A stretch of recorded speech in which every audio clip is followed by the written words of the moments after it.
Well, moving on now, Wednesdays here on the program, we like to put the spotlight on the farm women's group Common Ground. Common Ground is a group of farm women who want to be a resource for consumers who want to know more about how their food is grown.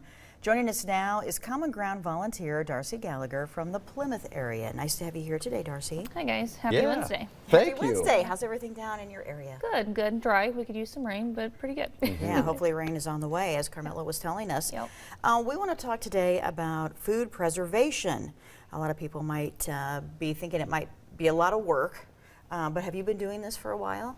It's actually something I taught myself. My grandma, kind of that farm grandma, she was long gone past canning by the time I came along. So it's something I taught myself.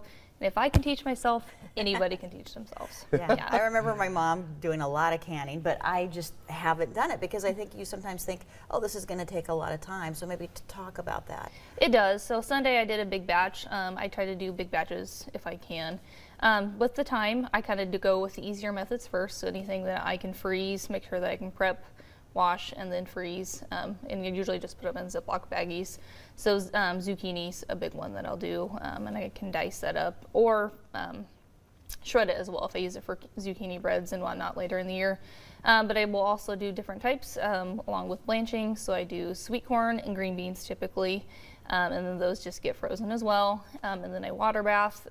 Can for other kinds of things such as salsas, pasta sauces, and then anything that has a vinegar like a pickle.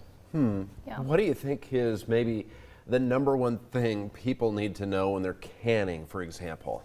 Follow the recipes. Okay. I know it can be intimidating, but look up the recipe because people have been doing this forever, right? So we just need to understand that there's a science behind it and be patient to teach yourself along, and it's okay if you fail.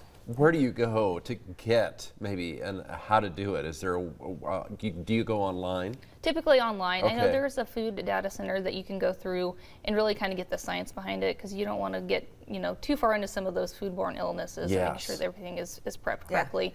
Pinterest is a good source. I mean, if you're doing simple recipes, you can do that. But if you want to get into the science and the safety, definitely go to the food center websites. Okay. Let's say somebody's watching right now and they're like, I want to try that this year. How should they begin? Like, what should they keep in mind? Like, can you set aside one day, a weekend to do this? I set usually an afternoon. Okay. It took me 4 hours to put around 20-ish different, components together between jars and then actually Ziploc baggies.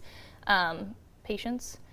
Just set an afternoon and enjoy what you're doing. If you have a big bountiful harvest, take the self-preservation and the joy and satisfaction into what you're doing. Yes, yes. And why do it? Why do it? Just to preserve all that great produce that's coming out of the garden. Yeah, you've worked hard and you know where your food came from and you know that it was prepared safely. So yeah, take the time to do it. And then do you usually eat it within the year, Darcie, or how long do you freeze it, I guess is what I'm trying to say. Or keep it in a jar. Yeah. So if it's not blanched, I usually try to keep it up or use it within 6 months, Okay. definitely, because you're not going to get a long shelf life out of that.